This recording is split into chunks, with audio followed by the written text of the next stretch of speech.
Selamat pagi pemirsa, bersama saya Ahmad Rianto dalam KJ Media News. Akan menyajikan berita faktual dan sejumlah informasi penting telah kami siapkan untuk Anda pagi ini. Mulai dari isu sosial yang menjadi perhatian publik hingga langkah pemerintah dalam menata kota Bengkulu. Selamat pagi pemirsa, kasus predator seksual yang diduga melibatkan oknum bergelar kembali mengguncang kepercayaan publik. Sejumlah pemuda dan pemudi di Bengkulu menyampaikan keresahan saat diwawancara oleh reporter kami. Mereka menilai sistem hukum di Indonesia masih lemah dalam melindungi korban kekerasan seksual dan menuntut adanya reformasi hukum yang tegas dan berpihak pada korban.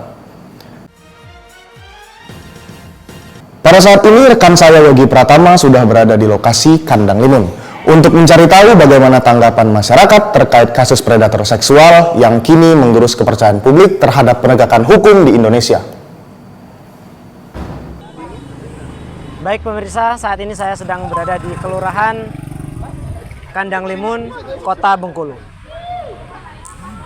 Saya sedang bersama dengan salah satu masyarakat Kelurahan Kandang Limun, ingin bertanya terkait tentang pelecehan seksual yang dilakukan oleh oknum bergelar belakangan ini.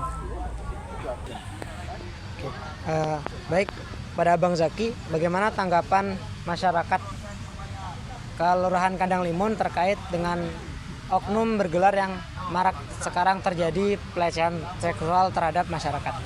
Baik, tanggapan saya sebagai masyarakat, saya sangat menyayangkan ya terkait kejadian ini. Apabila ada oknum pejabat, oknum akademisi yang melakukan pelecehan seksual baik kepada masyarakat ataupun kepada mahasiswa dan lain-lain, tentu kita sangat sayangkan karena oknum akademisi dan pejabat tentu memiliki privilege di bidang pendidikan, di bidang pengetahuan dan di bidang lainnya, tapi melakukan kegiatan yang sebenarnya tidak perlu dilakukan. Tentu kita sangat menyayangkan gitu. Tentu sebagai pengingat bagi kita apabila ini kejadian tentu apabila ini terus terjadi, tentu akan meningkatkan, mengurangi kepercayaan masyarakat terhadap pejabat, terhadap akademisi, dan tentunya merusak citra dari akademisi itu sendiri. Mungkin itu sih pendapat dari saya. Baik, terima kasih atas informasinya. Dari pantauan yang kami dapatkan bahwasanya masyarakat kian menurun kepercayaan terhadap oknum bergelar karena maraknya kekerasan seksual yang terjadi. Oke, baik, saya Yogi Pratama dari Kelurahan Kandang Limun melaporkan. Kembali ke studio. Terima kasih Yogi Pratama atas laporannya. Pemirsa, kali ini kami akan membawa Anda ke suasana Pantai Panjang di Kota Bengkulu. Tak hanya menawarkan pesona alam yang memukau, pantai ini terus ditingkatkan dan dibenahi agar semakin nyaman dan menarik untuk dikunjungi.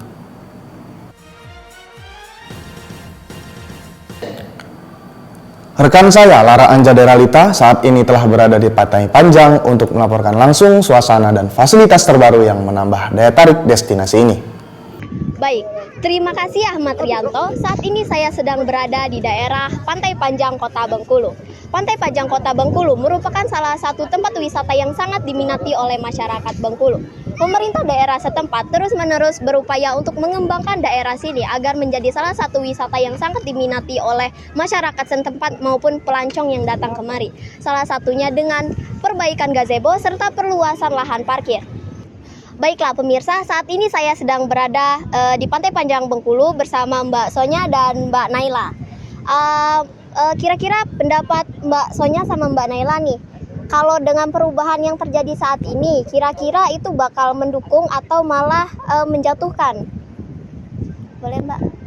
Untuk perubahannya mungkin lebih mendukung Mbak, karena mungkin itu bisa menarik wisatawan yang lain untuk datang ke sini. Tetapi permasalahan yang ada di Pantai Panjang sekarang itu adalah banyaknya sampah. Oh, jadi permasalahannya di sini sampah ya Mbak? Iya, itu yang membuat banyak wisatawan yang mungkin kurang berminat karena di setiap sisi itu banyak sekali terdapat sampah. Jadi permasalahan di sini sampah. Jadi himbauan untuk pemerintah mungkin bisa lebih membersihkan lagi daerah sekitar sini ya Mbak? Ya, mungkin begitu Mbak. Oke, baik, terima kasih Mbak atas waktunya. Baik, itu dia tadi pendapat dari dua teman saya. Jadi untuk kedepannya mungkin pemerintah bisa lebih membersihkan lagi daerah sekitar sini dan memperbaiki lagi daerah di sekitar sini. Saya Lara Anja Deralita melaporkan dari Pantai Panjang Bengkulu, kembali ke studio. Pemirsa, berita selanjutnya datang dari kebijakan pemerintah Provinsi Bengkulu.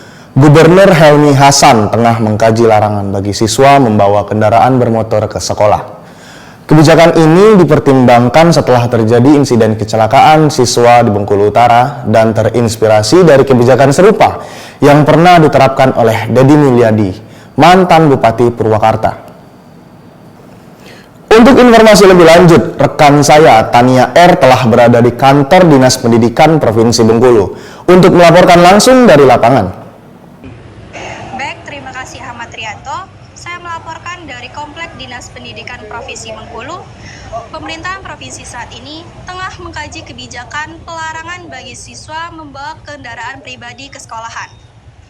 Kebijakan ini muncul setelah insiden kecelakaan yang melibatkan seorang siswi di Bengkulu Utara dan juga merujuk pada kebijakan serupa yang pernah diterapkan oleh mantan Bupati Purwakarta, Deddy Mulyadi. Langkah ini bertujuan untuk meningkatkan keselamatan siswa, mengurangi risiko kecelakaan di jalan, serta mendorong pengguna transportasi umum. Baiklah, saya sudah bersama dengan siswa-siswi SMA 2 dengan Mbak Rara dan Kak Farik ya. Baiklah, saya akan menanyakan bagaimana tanggapan kalian terhadap kebijakan yang akan diberikan oleh pemerintah, yaitu larangan membawa sepeda motor pribadi ke sekolahan. Mungkin dari Mbak Rara? Mungkin kalau dari saya kurang setuju untuk Bapak Helmi Hasan. Maaf ya, saya kurang setuju karena tidak semua orang tua ada di rumah. Terus untuk kalau misalnya mau naik SIM atau Grab atau itu, mungkin orang tua mungkin juga nggak punya uang untuk selalu setiap hari, setiap pagi atau sore gitu punya uang gitu. Nah, terus sudah itu kendaraan umum juga mungkin masih belum banyak lewat di dekat rumahnya, mungkin yang rumahnya jauh atau gimana. Itu saya kurang setuju untuk kegiatannya. Baik, terima kasih. Mungkin dari Kak Farik? Kalau dari saya juga mungkin kurang setuju karena alasannya itu banyak siswa-siswi juga yang rumahnya tidak dekat dari sekolah. Apabila ingin menggunakan kendaraan orang tua, mungkin orang tuanya ini berbeda arah kerja dengan sekolah anaknya. Kemudian ada juga siswa yang merantau, yaitu dia ngekos. Mungkin dia lebih, kalau dia menggunakan kendaraan ojek online, mungkin dia pengeluarannya akan lebih boros. Mungkin itu saja sih yang menjadi hambatan. Baiklah, terima kasih atas penjelasannya. Terima kasih Tania atas laporannya. Pemirsa, demikian rangkaian informasi yang telah kami sajikan pagi ini. Terus ikuti berita terkini bersama kami KJ Media untuk mendapat informasi yang akurat dan terpercaya. Saya Ahmad Rianto mewakili seluruh tim yang bertugas mohon undur diri. Terima kasih atas kebersamaannya. Sampai jumpa dan selamat beraktivitas.